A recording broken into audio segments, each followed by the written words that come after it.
जिव्हाळ्याची साथ. गर्दीतही ओळखीचा भास देणारं एक शांत हसू असतं.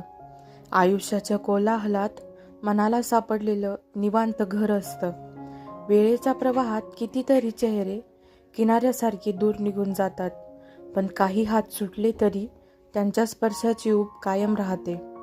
न बोललेल्या शब्दांनाही जिथे अर्थ सहज सापडतो, न बोललेल्या शब्दांनाही जिथे अर्थ सहज सापडतो, ते नातं रक्ताचं नसतं तरी प्रत्येक वेदनेत खंबीर उभं राहतं. आणि मग एक दिवस